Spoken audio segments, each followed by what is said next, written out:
네, 시청자 여러분, 구독자 여러분들 덕분에 와우넷 채널이 이렇게 빠르게 성장하게 되었습니다. 앞으로도 좋은 정보를 제공하도록 우리 모두 노력할 거예요. 구독, 좋아요는 저희에게 큰 힘이 됩니다. 그리고 와우넷 홈페이지가 새롭게 바뀌었습니다. 컴퓨터와 모바일 둘 다 이용하기 쉽게 업그레이드가 되었으니 많이들 이용해 주셨으면 좋겠습니다. 고맙습니다.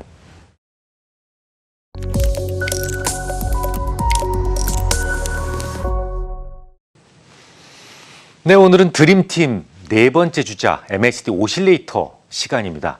이 명리학을 깊이 있게 공부하다 보면 인간 역시 지구상에 존재하는 작은 생명체로서 이 지구의 중력 변화에 따른 룰에 따를 수밖에 없다는 것을 알게 됩니다. 누가 시킨 것도 아닌데 벚꽃들이 일제히 개화하는 것처럼 말이죠. 이 꽃마다 개화의 시기가 다르듯이 사람들은 저마다 자신에게만 특화된 씨앗을 가지고 태어나는데요. 그 씨앗은 계절적 변화에 따라 싹을 틔우기도 하고 마치 리그닌이 분비되어 낙화를 만드는 것처럼 인생에서도 이 하락파동이 존재하죠. 인간에게 가진 씨를 틔우고 낙화시키는 그런 계절적 흐름을 유운 혹은 운이라고도 하는데 이 주식시장에도 이런 걸 비슷하게 계절적 흐름을 보여주는 지표가 있습니다. 바로 MACD 오실레이터죠.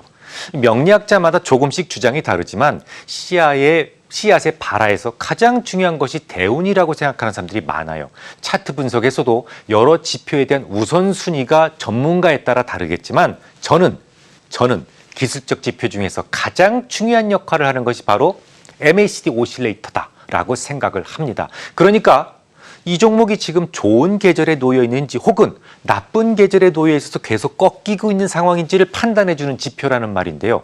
조금 더 쉽게 설명을 해드리죠. 예를 들어 어떤 아이가 장마철에 태어났어요. 분명 이 아이가 태어날 시기는 무더운 여름이에요. 하지만 첫 호흡을 터뜨릴 때 날씨가 서늘했을 겁니다. 장마철이니까. 그러면 서늘한 계절에 태어난 겁니까?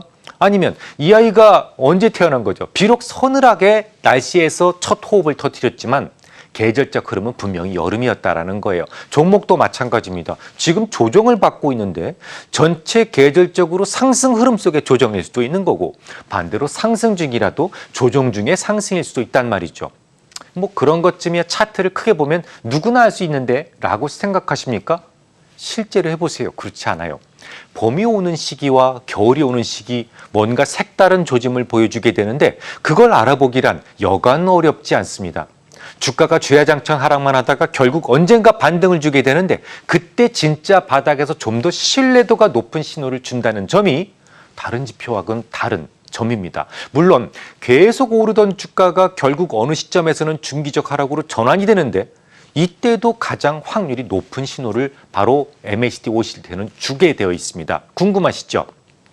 그러면 본격적으로 MACD 오실레이터를 설명드리기 전에 요거 MACD부터 먼저 설명드리죠. 시황이 주로 장기 파동을 결정한다면 그 장기 파동 안에서 요 작은 파동을 만드는 힘은 주로 심리가 주관하게 됩니다. 아무리 장기적으로 오르던 종목이라도 너무 빠른 속도로 상승을 해서 단기적 가격 저항이 생기게 되면 조정을 단계를 거치게 되고 또 적절한 조정이 진행돼서 가격적 부담이 사라지게 되면 다시 상승을 재개하게 만드는 요 심리적 파동이 존재한다는 얘기죠. 이런 과정에서 단기와 장기 이동 평균선이 서로 이렇게 멀어졌다가 좁혀졌다가 거자필반이라고 하죠. 이런 반복되는 그런 현상을 보여주게 되는데 이런 현상을 좀 더 체계적으로 정리한 지표가 MACD, 즉 Moving Average Convergence and Divergence가 됩니다. 그러니까 에너지가 확산되면서 이렇게 이격이 더 펼쳐지는 국면인지 혹은 수렴해서 좁혀지는 국면인지를 보여주는 지표가 MACD라는 거죠. 지난번에 보여주셨던 CEO 체킨스 오실레이터에서는 거래량의 매수 거래인지 매도 거래인지를 구분해서 이 수렴 확산의 징후를 알았다면 MACD는 현재 시점에서 단기적 환경이 저 상승 쪽에 있는지 아니면 하락 쪽에 있는지에 대한 방향성을 바로 표현해 준다는 얘기죠.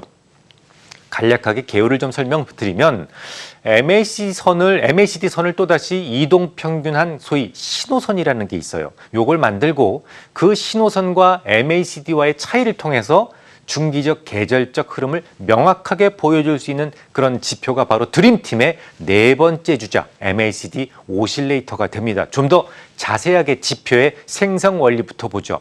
MACD는 단기 이동 평균 그리고 빼기 장기 이동 평균이 됩니다.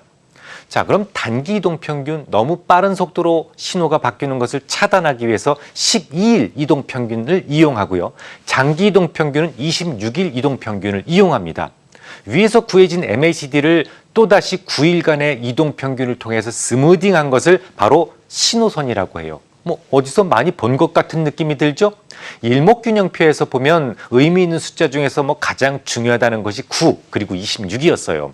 MACD를 만든 사람도 일목을 알고 있었는지 아니면 그 역시 이찌먹고 산징처럼 의미 있는 수치가 우연히 발견된 것인지는 알 수 없지만 아무튼 MACD 오실레이터에서도 이 9하고 26이 중요한 수치로 선택되었다는 점이 참 재밌죠.